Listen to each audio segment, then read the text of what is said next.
I was in a group of people. It was a training program, and I was assisting the training program, and I only knew one person there. And I didn't know the context. Like, I wasn't really invited to come in and lead. I was kind of like on the sidelines. And throughout the weekend, I started wondering, am I being useful? Am I annoying people?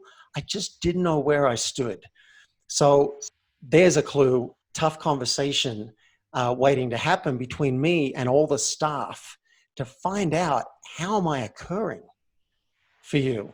So I brought it up in the meeting. And if we're going to follow the blueprint, step one is to ask permission. Don't just launch into your stuff. Get permission. This is where you want to enroll the person or the group in having it. So I might have said something like, can I bring up something for about 3 or 4 minutes using staff time? My hope is that I can really settle in here and be a functioning part of the group, because I'm feeling really on edge. I'm really worried to bring this up because I might find out that I'm not a contribution at all, and my worst fears will be realized.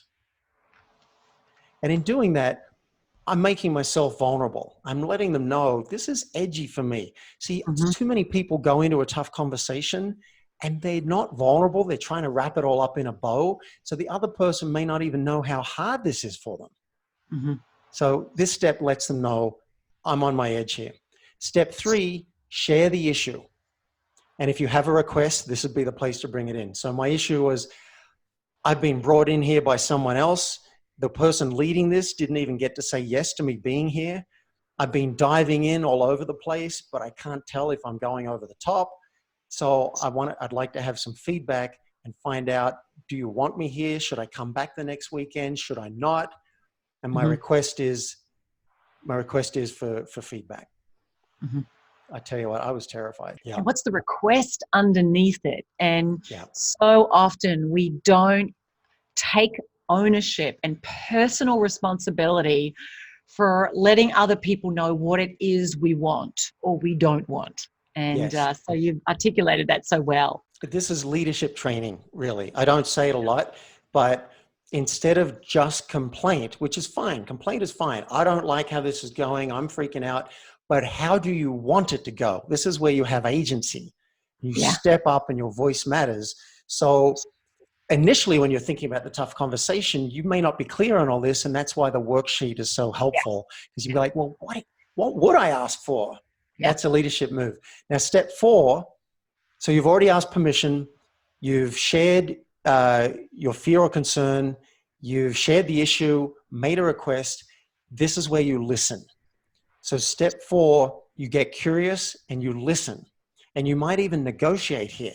So let's suppose you think that your boss should be doing something differently and you've made a request. We don't want to do tough monologues. We want to have tough conversations. So now's your chance to listen and let your boss speak or let the group speak and find out what they're feeling. And they might have a better idea than you had. Or the boss or your partner might come up with something better than what you wanted. So we really want to get curious in step 4. And in this example, I asked for the feedback and then I listened, and someone said, well, how about we put it to a vote? Let's do thumbs up or thumbs down as to whether we want him back next weekend. It was like being voted on or off the island on Survivor.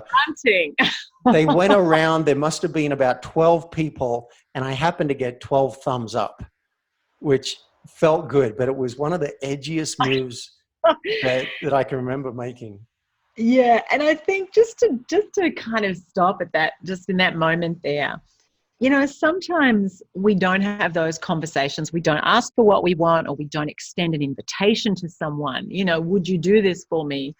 Because we want to spare ourselves that moment right there where we have to feel we make ourselves exposed to the judgment of others, to that sense of like rejection. You right there, they could have just all done thumbs down. Yep. And that how that would have felt for you. Yeah. It would have hurt.